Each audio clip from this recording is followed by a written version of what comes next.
বাংলাদেশি পণ্যে 37% শুল্ক আরোপ করল যুক্তরাষ্ট্র।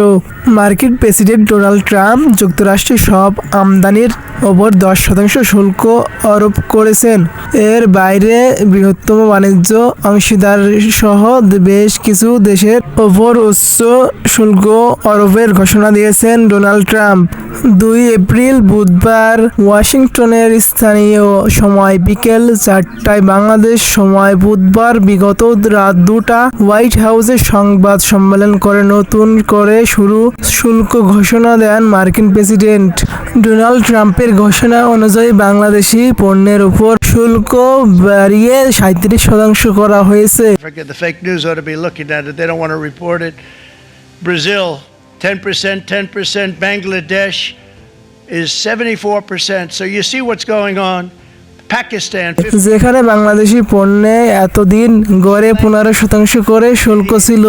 যুক্তরাষ্ট্র বছরে বাংলাদেশের রপ্তানি হয় প্রায় 8.8 মিলিয়ন 840 কোটি ডলার, যা প্রধানত তৈরি পোশাক। গত বছর যুক্তরাষ্ট্রের তৈরি পোশাক রপ্তানি দাঁড়ায় 7.34 বিলিয়ন 734 কোটি ডলারে। নতুন করে উচ্চ মাত্রার শুল্ক আরোপে বাংলাদেশের রপ্তানি, বিশেষ করে তৈরি পোশাক খাতে বড় ধরনের নেতিবাচক প্রভাব পড়বে আশঙ্কা করা হচ্ছে। দিনটাকে যুক্তরাষ্ট্রের অর্থনৈতিক স্বাধীনতা দিবস আখ্যায়িত করে ট্রাম্প বক্তব্যের শুরুতে বলেন, কয়েক দশকে ধরে আমাদের দেশকে দূরের ও কাছের বন্ধু ও শত্রু নির্বিশেষে বিভিন্ন দেশ লুট করেছে, ধর্ষণ করেছে ও ধ্বংস করেছে।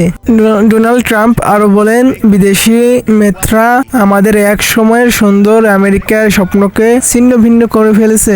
ভারতের পণ্যের উপর 26% শুল্ক আরোপ করেছে।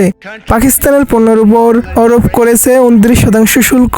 চীন পণ্যের উপর আরোপ করেছে 34% দেখা গেছে। তবে বাংলাদেশের উচ্চমাত্রায় আরোপ করেছে 74% ও 37% আরোপ করেছেন ডোনাল্ড ট্রাম্প। তিনি দেখিয়ে দিলেন। সুস্থ থাকবেন, সাকিব নিউজ 22 এর পাশে থাকবেন।